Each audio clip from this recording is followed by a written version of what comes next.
नमस्ते and welcome. आज हम तीन बिल्कुल अलग पर सुपर इंपॉर्टेंट टॉपिक्स पे बात करने वाले हैं। हम देखेंगे संसद के नियम, आसमान में हमारी फ्यूचर पावर और जमीन पर एक छोटी सी लेकिन हैरान करने वाली खोज। तो रोड मैप क्या है? सबसे पहले हम लोकसभा स्पीकर को हटाने की प्रोसेस समझेंगे। उसके बाद इंडिया के next gen fighter jet AMCA के कॉम्प्लेक्स प्रोजेक्ट में डाइव करेंगे। फिर हम केरला में डिस्कवर हुई एक नई ड्रैगनफ्लाई से मिलेंगे और लास्ट में इन तीनों स्टोरीज से जो मेन टेकअवेज हैं उन्हें जोड़कर देखेंगे। ओके, चलिए शुरू करते हैं। हमारा पहला सेगमेंट है लोकसभा स्पीकर को हटाने के नियम। काफी टेक्निकल है बट बहुत जरूरी भी। अब बेसिक सा सवाल है, लोकसभा के स्पीकर जो पूरे सदन को चलाते हैं, क्या उन्हें उनके पोस्ट से हटाया जा सकता है? और अगर हां, तो इसका तरीका क्या है? इसका जवाब सीधा हमारे संविधान यानी कॉन्स्टिट्यूशन के आर्टिकल 94C में मिलता है और ये बिल्कुल साफ है। स्पीकर को हटाने की पावर सिर्फ और सिर्फ लोकसभा के पास है। राज्यसभा या किसी और का इसमें कोई रोल नहीं। It's an exclusive power. अब देखिए, ये प्रोसेस इतना आसान नहीं है। इसके 3 इंपॉर्टेंट स्टेप्स हैं। पहला, आपको कम से कम 14 डेज का एडवांस नोटिस देना पड़ेगा। दूसरा, इस मोशन को टेबल करने के लिए ही आपको 50 MPs का सपोर्ट चाहिए। और तीसरा, जो सबसे मुश्किल है, मोशन को पास करने के लिए majority of the total strength of the house चाहिए। मतलब उस दिन कितने लोग आए हैं उससे फर्क नहीं पड़ता, पूरे हाउस की टोटल स्ट्रेंथ का बहुमत चाहिए। ये एक बहुत बहुत हाई बार है। और यहाँ एक और इंटरेस्टिंग ट्विस्ट है। जब स्पीकर को हटाने का मोशन चल रहा हो तो उनके वोटिंग राइट्स बदल जाते हैं। वो एक नॉर्मल MP की तरह फर्स्ट राउंड में वोट कर सकते हैं, लेकिन अगर वोट्स टाई हो जाएं तो वो अपना कास्टिंग वोट यानी टाई ब्रेकर वोट यूज नहीं कर सकते। उनसे वो पावर ले ली जाती है। अच्छा, तो क्या ये प्रोसेस कभी यूज हुई है? बिल्कुल। हिस्ट्री में देखें तो ऐसा 3 बार हुआ है। पहली कोशिश 1954 में, फिर 1966 में और आखिरी बार 1987 में। सोच के देखिए, इतने सालों में सिर्फ 3 बार। इससे पता चलता है कि ये कोई रोजमर्रा का पॉलिटिकल टूल नहीं है, बल्कि एक बहुत ही गंभीर कदम है। तो आखिर इन 3 कोशिशों का नतीजा क्या निकला? Well, the result is a big 0।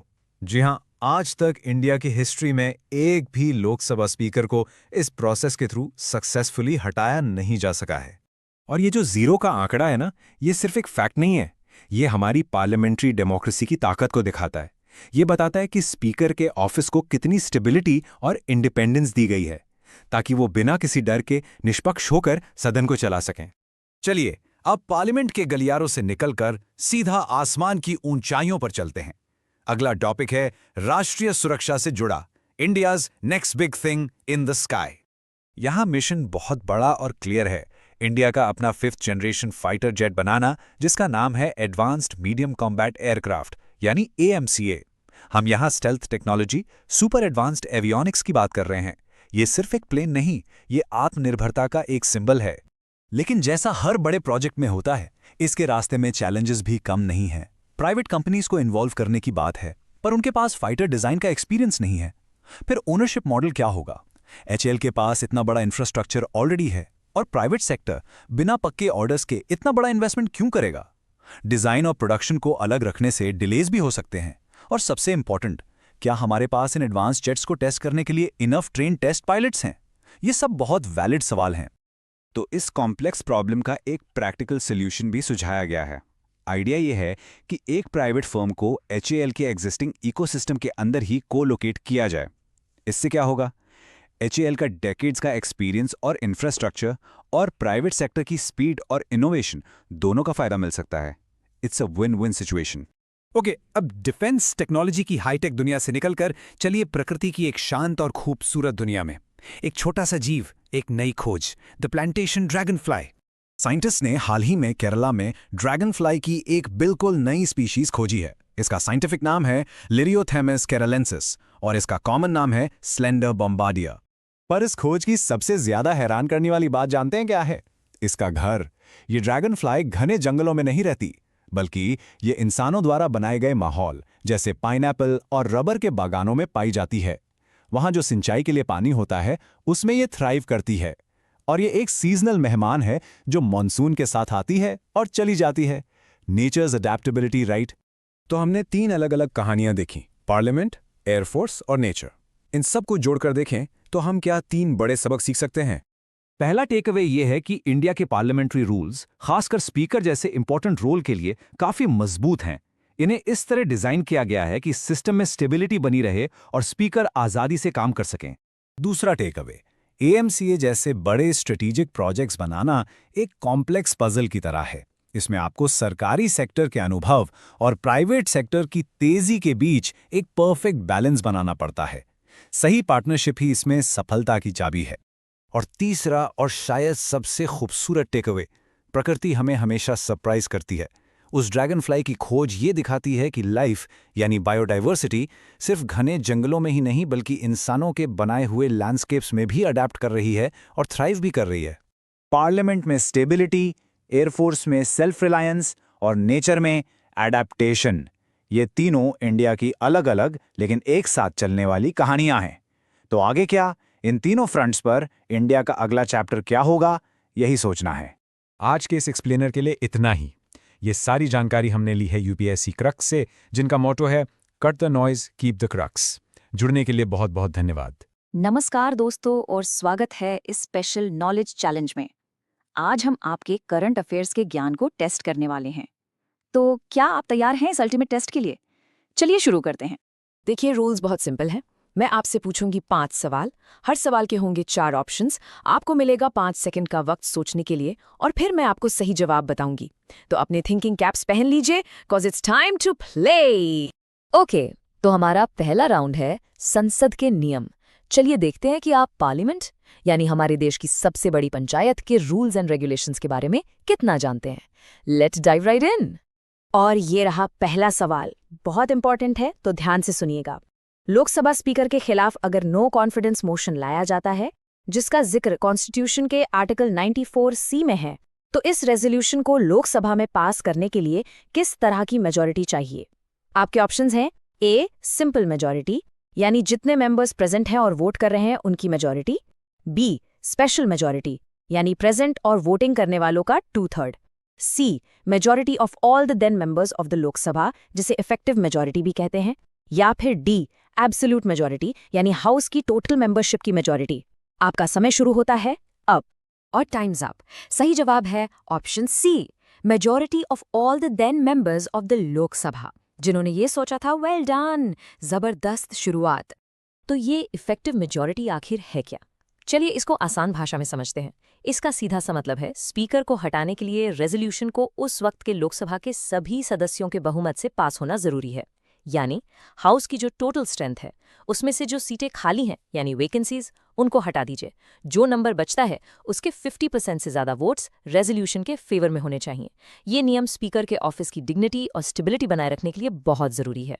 चलिए आगे बढ़ते हैं सवाल नंबर 2 पर। जब स्पीकर को हटाने का रेजोल्यूशन हाउस में चल रहा हो, तब उनके पास इनमें से कौन सा अधिकार होता है? आपके ऑप्शंस, ए वो सेशन की अध्यक्षता यानी प्रिसाइड कर सकते हैं लेकिन वोट नहीं कर सकते, बी वो प्रिसाइड नहीं कर सकते लेकिन वो बोल सकते हैं और पहली बार में ही वोट दे सकते हैं, सी वो प्रिसाइड कर सकते हैं और टाई होने पर अपना कास्टिंग वोट दे सकते हैं, या फिर डी उन्हें हाउस से सस्पेंड कर दिया जाता है जब तक मोशन रिजॉल्व नहीं हो जाता। सोचिए, आपके 5 सेकंड। और बिल्कुल सही जवाब है ऑप्शन बी, वो प्रिसाइड नहीं कर सकते लेकिन बोल सकते हैं और वोट कर सकते हैं। आप में से कितने लोगों का ये जवाब सही था, मुझे कमेंट्स में बताइएगा। तो इसका मतलब क्या हुआ? देखिए, जब स्पीकर की रिमूवल की प्रोसीडिंग चल रही है तो वो उस सेशन की अध्यक्षता नहीं कर सकते। ये नेचुरल जस्टिस के लिए है ताकि कोई कॉन्फ्लिक्ट ऑफ इंटरेस्ट ना हो, लेकिन उन्हें बोलने का और प्रोसीडिंग्स में हिस्सा लेने का पूरा हक है। वो एक नॉर्मल मेंबर की तरह रेजोल्यूशन पर पहली बार में अपना वोट दे सकते हैं। पर इंपॉर्टेंट बात यह है कि अगर वोट्स में टाई हो जाएं, तो उनके पास कास्टिंग वोट का अधिकार नहीं होता। ये एक छोटा सा लेकिन बहुत ही इंपॉर्टेंट डिफरेंस है। क्वेश्चन नंबर 3 आपकी स्क्रीन पर है। चलिए प्रोसीजर की एक और डिटेल में जाते हैं। लोकसभा में स्पीकर को हटाने का रेजोल्यूशन लाने के लिए, उस मोशन को एडमिट करने के लिए कम से कम कितने एमपीज का सपोर्ट चाहिए?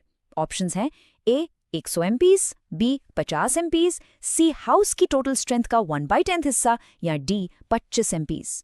Your time starts now. And the right answer is option B, 50 MPs. जी हाँ, इस गंभीर प्रस्ताव को आगे बढ़ाने के लिए कम से कम 50 सांसदों का समर्थन जरूरी है। तो ये 50 मेंबर्स का रूल क्यों है? ये इसलिए है ताकि इतने इंपॉर्टेंट प्रोसीजर का गलत इस्तेमाल ना हो। सोच के देखिए, अगर कोई भी बिना आधार के ये मोशन ला सकता तो हाउस का काम ठीक से चल ही नहीं पाता। इसके साथ ही 14 दिन का एक नोटिस पीरियड देना भी जरूरी है। ये स्पीकर को अपना केस प्रिपेयर करने और अपना पक्ष रखने का पूरा मौका देता है। ये सारे नियम हमारी डेमोक्रेसी के चेक्स एंड बैलेंसेस का एक परफेक्ट एग्जाम्पल है। बहुत खूब, पहला राउंड यहाँ खत्म होता है और आई मस्ट से आप सबने बहुत अच्छा खेला। अब वक्त है हमारे दूसरे राउंड का, रक्षा और विज्ञान। इस राउंड में हम टेक और नेचर से जुड़ी आपकी नॉलेज को टेस्ट करेंगे। So get ready for some more interesting questions. Question number 4। ये सवाल इंडिया की डिफेंस टेक्नोलॉजी से जुड़ा है। AMCA प्रोजेक्ट, जिसके बारे में आजकल काफ़ी चर्चा हो रही है, वो इंडिया के किस टाइप के एयरक्राफ्ट के इंडिजिनस डेवलपमेंट से रिलेटेड है? आपके options: A heavy transport aircraft, B unmanned combat aerial vehicle यानी UCAV, C 5th generation fighter aircraft या D air to air refueler. दिमाग के घोड़े दौड़ाइए। शानदार। The correct answer is option C, 5th generation fighter aircraft. ये project India के लिए एक बहुत बड़ा गेम चेंजर हो सकता है। तो AMCA का फुल फॉर्म है एडवांस्ड मीडियम कॉम्बैट एयरक्राफ्ट। ये इंडिया का एक बेहद एम्बिशियस इंडिजिनस प्रोग्राम है, जिसके अंदर एक 5th जनरेशन का स्टेल्थ फाइटर जेट बनाया जा रहा है। स्टेल्थ टेक्नोलॉजी का मतलब है कि ये एयरक्राफ्ट दुश्मन के रेडार की पकड़ में आसानी से नहीं आएगा। बेसिकली वो उसे देख ही नहीं पाएंगे। इस प्रोजेक्ट की सक्सेस इंडिया को दुनिया के उन गिने चुने देशों की लीग में ला देगी जिनके पास ऐसी कटिंग एज टेक्नोलॉजी है। और अब इस क्विज का आखिरी सवाल, फाइनल क्वेश्चन। इसके साथ हम साइंस और नेचर की दुनिया में चलते हैं।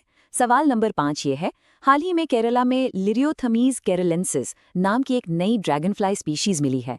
इस ड्रैगनफ्लाई का यूनिक हैबिटेट यानी रहने की पसंदीदा जगह क्या है? ऑप्शंस: ए बहुत ऊंची पहाड़ी चोटियां, बी जमीन के नीचे गहरी गुफाएं, सी इंसानों द्वारा बनाए गए लैंडस्केप जैसे पाइनएप्पल और रबर के बागान, या फिर डी लक्षद्वीप समुद्र में कोरल रीफ्स। आपका आखिरी 5 सेकेंड।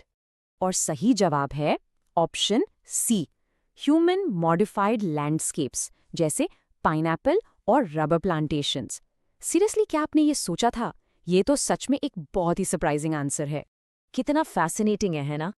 इस स्पीसीज को स्लेंडर बम्बार्डियर भी कहते हैं और ये घने जंगलों की जगह इंसानों के बनाए इरिगेशन इकोसिस्टम्स में ज्यादा पनपती है।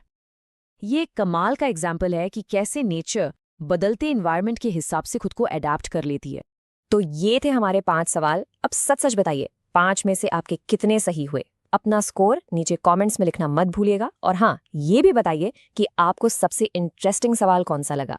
और जाते जाते एक सवाल मैं आपके लिए छोड़ जा रहा हूँ।